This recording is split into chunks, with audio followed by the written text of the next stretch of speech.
მართლობის კოალიციიდან ნინო გოგინაშვილი არის ჩვენთან ერთად. ნინო, დილამშვიდობისა, მადლობა რომ შემოგვიერთდით. გუშინ თქვენი თანაგუნდელი დააპატიმრეს შურა ჯაფარიძე და იგივე ბედიელით ნიკა გვარამიას და ნიკა მელიასთან, თქვენი პარტიის სამ ლიდერს. რომ შევაფასოთ გუშინდელი დღე ემოციურად როგორი იყო მათ შორის? ურთულესი იყო ემოციურად, იმის მიუხედავად, რომ ფაქტობრივად კოალიციის ყველა წევრი მზად ვიყავით იმისთვის და რეჟიმს არაფერი ჯერჯერობით არ გაუკეთებია ისეთი რაც მის სახეს გაცდებოდა და მისი სისასტიკის ფარგლების მასში არ იქნებოდა, თქვა კონტექსტში. ჩვენ ველოდებოდით ამ დაჭერას, თავად ზურაც დარწმუნებული იყო, რომ მას დააპატიმრებდნენ. შესაბამისად, ეს მოლოდინი არსებობდა, მაგრამ ამის მიუხედავად ემოციურად მაინც იყო ურთულესი, იმიტომ რომ რაც არ უნდა კარგად იცოდეს ადამიანმა რაციონალურად, რომ ავტორიტარიზმში, დიქტატურის გამყარების პირობებში ცხოვრობს, როდესაც ამას ეჩეხება პირისპირ, ესე და ხედავს უკვე განხორციელებულ ფაქტებს, ეს ემოციურად მოქმედებს. თუმცა, ემოციური დარტყმა, რომელიც გუშინ მიიღო არამხოლოდ კოალიცია მცველებისთვის, არამედ საზოგადოების თითქმის ყველა წევრმა, იმ ადამიანებმა, ვინც საკუთარ თავს თავისუფალ დემოკრატიულ ღირებულებების მატარებელ ადამიანებს წარმოიდგნენ და ასეთებიც არიან ნამდვილად. ეს იყო დარტყმა აბსოლუტურად ყველასთვის, მაგრამ ჩვენ ვიცით, როგორ უნდა ვიმოქმედოთ ესეთ შემთხვევებში. ამით განსხვავდება დასავლური დემოკრატიული ღირებულებების მქონე საზოგადოებაც, მათ შორის და პოლიტიკური პარტიებიც და კოალიციაც რეჟიმის წარმომადგენლების სტანდარტული ქმედებებისგან და სტანდარტული აზროვნებისგან. ჩვენ ვიცით, რა იყო მნიშვნელოვანი ამ ხნის განმავლობაში, რა აქცენტებს აკეთებდა თვითონ ზურა საკუთარ ბრძოლაში, რა აქცენტებს ვაკეთებთ ჩვენ, როგორც კოალიციის წევრები ამ ბრძოლაში, რომელსაც ვიაზრებთ თავიდან ბოლომდე და ვიცით როგორ უნდა მოვიქცეთ. ამიტომ რეჟიმის მთავარი ამოცანა, რომ მან შემოიტანოს რაღაც დაბნეულობა იქნება ეს თუ დანერგოს შიში თუ რაღაც არ ვიცი, გამოხატოს და გვაჩვენოს და გვაგრძნობინოს, რომ ჩვენ არაფერს არ ვცვლით ამ ქვეყანაში, არის აბსოლუტურად ფუჭი. ჩვენ ქართული საზოგადოება ვცვლით ყველაფერს ამ ქვეყანაში. ვიცით როგორ უნდა მოვიქცეთ? რას გულისხმობთ ამ შემთხვევაში? როგორ უნდა მოვიქცეთ? ჩვენ უნდა გამოვიყენოთ ყველაფერი, რაც რეჟიმს მიაჩნია საკუთარ ძალად და ეს არის ილუზორული ძალა. რეჟიმს აქვს ერთადერთი ინსტრუმენტი დარჩენილი, ის ძალადობრივად მოქმედებს ყველა თითოეულ ადამიანზე. და ჩვენ უნდა გამოვიყენოთ მისი ეს ინსტრუმენტი მათსავე საწინააღმდეგოდ და ამას უკვე ისედაც ვაკეთებთ, ხო? ანუ ის საგარეო სანქციები, ის საგარეო კაცრი შეფასებები, დამოკიდებულება ქართული ოცნების არალეგიტიმური რეჟიმის მიმართ, ის რომ საგარეო ლეგიტიმაციას ეს ხელისუფლება ვერასდროს ვერ ეღირსება, ყოველ შემთხვევაში დემოკრატიული და ძლიერი სახელმწიფოებისგან, ეს არის ის იმ გეგმის შემადგენელი ნაწილიც და ჩვენი ართანამშრომლობაც რასაკვირველია პირველ რიგში ეფუძნება ზუსტად იმას, რომ იმის მიუხედავად როგორი მძიმეც არ უნდა იყოს რაღაც კონკრეტული მოვლენები, სტრატეგიულად და ტაქტიკურად ჩვენ ამას ვიყენებთ მაქსიმალურად სწორად.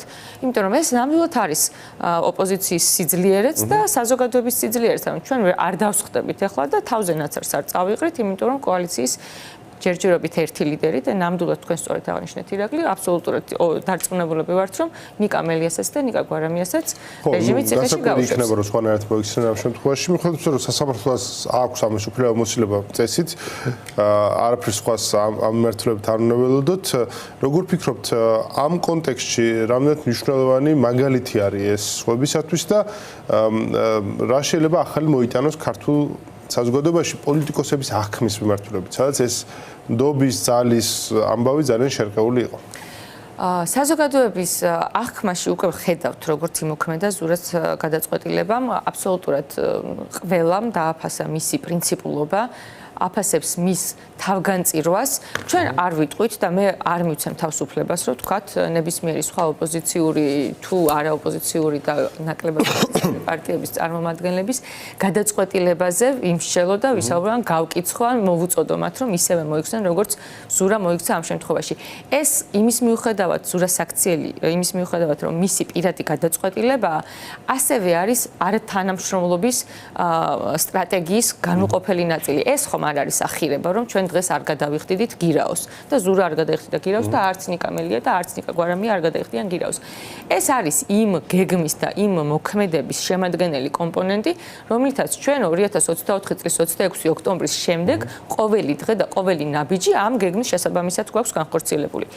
ჩვენ უარი ვთქვით ყველა პრივილეგიაზე ეგრეთ წოდებული ხელისუფლებისგან, ჩვენ უარი ვთქვით ყველანაირ სიაზე, ჩვენ უარი ვთქვით ყველანაირ დაფინანსებაზე, ჩვენ კაფიოდ დავაფიქსირეთ, რომ არავითარ მცირე დათმობაზეც კი არ წავა კოალიცია ცვლილებისთვის არც ერთი ლიდერი და არც ერთი წევრი ისეთ დათმობაზე, რომელიც ქართული ოცნების არალეგიტიმურ ხელისუფლებას შიდა ლეგიტიმაციის მინიჭების რაღაცა ცდელობას მისცემს. იმიტომ რომ შიდა ლეგიტიმაცია არის ის, რაზეც ოცნებობს ამ შემთხვევაში ქართული ოცნების არალეგიტიმური ხელისუფლება. ჩვენ ხედავთ კარგად, ხო, ანუ დასდევს ყველა წარმომადგენელი ნებისმიერი რანგის დასავლელ პარტნიორს ანუ აწუყა ყოფილ პარტნიორს, რომ რაღაცა სახის ხელის ჩამორთმევა იქნება ეს ერთი გამოხედვა თუ რაღაცა ღიმილი თუ რაღაც გადალაპარაკება, ამას ქართული ოცნების არალეგიტიმური ხელისუფლების წარმომადგენლები საკუთარი ამომრჩევლისთვის ასაღებენ როგორც დასავლეთთან დალაგების რაღაცა მაგალითები მოყავთ.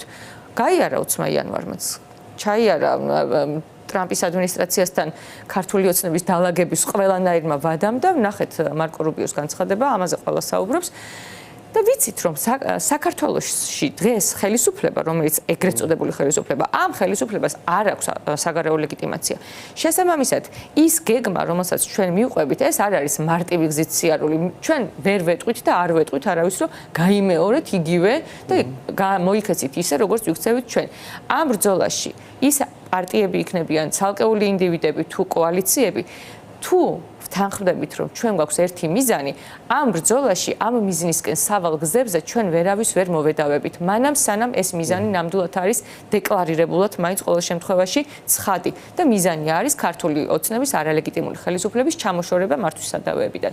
თუ არსებობს რაღაცა სხვა ვიწრო შიდა პარტიული ინტერესები და ეს ცალკეული ადამიანები, პარტიები თუ კოალიციები საკუთარ თავსაც ვერ უტყდებიან სინამდვილეში იმაში, სად გადის მათი ბრძოლის ხაზი და რა არის მათი ბრძოლის საბოლოო მიზანი, მაშინ ყველას ვთხოვ, რომ გულწრფელები იყვნენ პირველ რიგში საკუთარ თავთან, საკუთარ ამომრჩეველთან და შემდეგ უკვე იმ ოპოზიციურ პარტიებთან, რომლებსაც გვაქვს ჩვენი მკაფიოდ დეკლარირებული გზა და ამ გზას ჩვენ არ გადავუხვიეთ არც ერთხელ და ასევე ვაპირებთ, რომ არ გადავუხვიოთ. როგორ ფიქრობთ 26 მაისის გეგმებზე თუ მოახდენს ეს ყველაფერი გზე გავლენას და როგორ უნდა იყოს 26 მაისი საქართველოში? ამ კითხვაზე ბევრ სხვადასხვა ადამიანთან მისაუბრია, ყველას აქვს განსხვავებული დამოკიდებულება, თუმცა არსებობს ერთი საერთო ხაზი და მე საკუთარ თავშიც დავიჭირე ეს მომენტი, რომ ამ აზრს მეცვე თანხმები. 26 მაისი არის სიმბოლური დღე. დამოუკიდებელი საქართველოს ისტორიაში ეს არის ერთ-ერთი ყველაზე მნიშვნელოვანი თარიღი. ასევე ეს არის თარიღი, რომელიც დღეს ეკუთვნის მხოლოდ და მხოლოდ ქართულ ხალხს, საზოგადოებას და არავითარ შემთხვევაში ეს დღე არ ეკუთვნის ეგრეთ წოდებულ ხელისუფლებას. 26 მაისი უნდა იყოს კაფიო შეხსენება ყველა იმ ღირებულების, ყველა იმ მიზნის, რასაც საქართველოს თავისი არსებობის 1000-წლოვანი საუკუნეების და უამრავი წლის განმავლობაში თავიდანვე ეძახდა ის, რომ ჩვენ ვართ ევროპა, ის, რომ ჩვენი ღირებულებები არის ევროპული ღირებულებები. ევროპული ღირებულებები ეს ხომ არ არის რაღაცა ეტიკეტი, რომელსაც აიღებ და მიიწევებ, ხო? ანუ ეს არის შინაგანი ღირებულებების გამოხატულება, თანასწორობის, სოლიდარობის, ერთიანობის, დამოუკიდებლობის, თავისუფლების იდეა. უკაცრავად. ეს არის ის ღირებულებები, რომლებიც ქართული საზოგადოების ფუნდამენტურ ღირებულებებს წარმოადგენს და 26 მაისს ჩვენ უნდა მოვახდინოთ აი ამ ყველაფრის ჩვენება. კონსოლიდირებულობის, ერთიანობის, ერთიანი მიზნისკენ სვლის და დღესასწაულის შეგრძნებაც უნდა დავიბრუნოთ აუცილებლად, რაც ურთულესია, როდესაც რეჟიმის პირობებში ვცხოვრობთ. ხო, ამ მხრივ ძალიან მნიშვნელოვანია, რომ ეს გეგმები ოპოზიციურ პარტიებს შორის იყოს მეტად კოორდინირებული და მეტად შეჯერებული და არსებობდეს რაღაცა საერთო ტიპის საორგანიზაციო ხედვა ამასთან დაკავშირებით და ოპოზიციურ პარტიებს შორის საუბარი გაცდეს, ასე ვთქვათ, საერთაშორისო კალენდრის ერთად ორგანიზებას. ამ მხრივ ფიქრობთ თუ არა, რომ მათ შორის შეიძლება ასეთი ამბები ბიძგიც კი იყოს მეტი კოორდინაციისკენ?